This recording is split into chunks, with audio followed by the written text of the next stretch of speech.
परिचय। कैसे हो अमित? मैं बढ़िया हूं। तुम चिंता में दिख रहे हो, क्या बात है? कल मेरी बहन ने मुझसे एक सवाल पूछा और मैं उसका जवाब नहीं दे सका। क्या सवाल है? क्या मैं इसे हल करने में तुम्हारी मदद कर सकता हूं? उसने पूछा कि ऐसा क्या है जो हमें फल भी देता है और लकड़ी भी, जो धरती पर पैदा हो सकता है और पानी में भी, जो घर में पाया जाता है और जंगल में भी। यह तो बहुत आसान है प्यारे। उन्हें वनस्पति या पेड़ पौधे कहते हैं। आओ सीखें। विभिन्न प्रकार की वनस्पतियों का वर्णन करना। किसी वनस्पति के मुख्य भाग का वर्णन करना। वनस्पतियों के मुख्य लाभ बताना। वनस्पति जीवन। नमस्कार दोस्तों, मैं पंकज हूं। क्या आप जानते हैं कि वनस्पति हमारे मित्र भी होते हैं, क्योंकि वो हमें भोजन और जीवन यापन के लिए जरूरी दूसरी कई सामग्री देते हैं। इसके अलावा वो हमें छाया भी देते हैं। वो भी हमारी तरह सजीव होते हैं। उन्हें अपने जीवित रहने और बढ़ने के लिए आहार और जल की जरूरत होती है। उनमें भी हमारी तरह विकसित और लंबे होने की योग्यता होती है। वनस्पतियों के प्रकार। बच्चों, हम अपने आसपास विभिन्न प्रकार के पेड़ पौधों को देखते हैं। हम देखते हैं कि कुछ पौधे लंबे होते हैं तो कुछ छोटे। जो पौधे बहुत लंबे और मजबूत होते हैं उन्हें पेड़ कहते हैं, जैसे आम, नारियल, नीम इत्यादि पेड़ हैं। जो पौधे पेड़ों से छोटे होते हैं उन्हें झाड़ियां कहते हैं, जैसे गुलाब या सूरजमुखी के पौधे। इनके अलावा कुछ वनस्पतियां बहुत छोटी होती हैं। इन्हें शाक कहते हैं। बैंगन और पालक शाक के उदाहरण हैं। बेल और लताएं। दोस्तों, यह जानकर आपको आश्चर्य होगा कि कुछ वनस्पतियां सीधी खड़ी नहीं हो सकती और उन्हें खड़े होने के लिए सहारे की जरूरत होती है। ऐसी वनस्पतियों को बेल और लताएं कहते हैं। बेल किसी सहारे के साथ बढ़ती है, जैसे कि मनी प्लांट।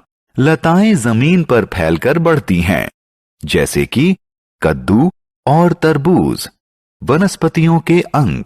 दोस्तों, आइए पौधों के विभिन्न अंगों की चर्चा करें। किसी पौधे के मुख्य अंग जड़, तना, पत्ते, फूल और फल होते हैं। आइए एक एक कर इन सभी के बारे में और जानें। जड़ पौधे का सबसे निचला अंग होता है। ये मिट्टी में विकसित होती है और पौधे को जल और खनिज प्राप्त करने में सहायता करती है। तना और पत्तियां। पौधे का अगला अंग तना होता है। पौधे के कठोर भाग को तना कहते हैं, जो जमीन के ऊपर उगता है। यह पत्ते, फल और फूल को वहन करता है। तना पौधों को सहायता भी देता है। दोस्तों, क्या आप जानते हैं कि तने का कौन सा भाग उन्हें फल तैयार करने में मदद करता है? बिल्कुल सही, पत्तियां करती हैं।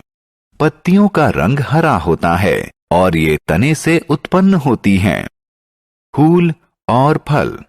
दोस्तों, आइए अब हम पौधे के सबसे आकर्षक और सुंदर भाग यानी फूल के बारे में जानें।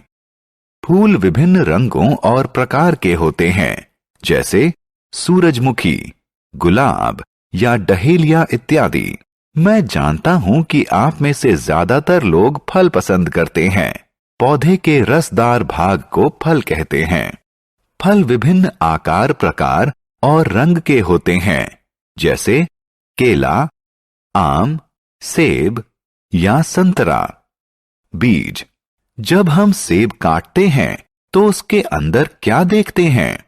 हाँ, बिल्कुल सही, हम छोटे भूरे बीज देखते हैं।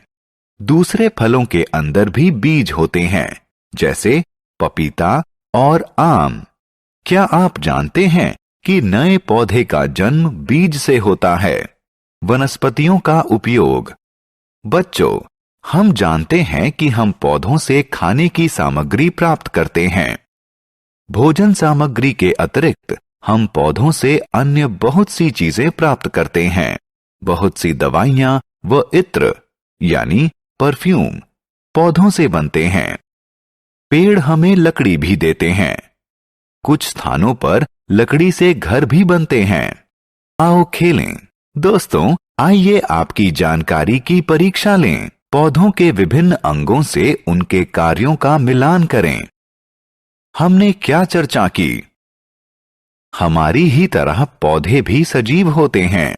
पौधे कई प्रकार के होते हैं, जैसे पेड़, झाड़ियां, शाक, बेल और लताएं।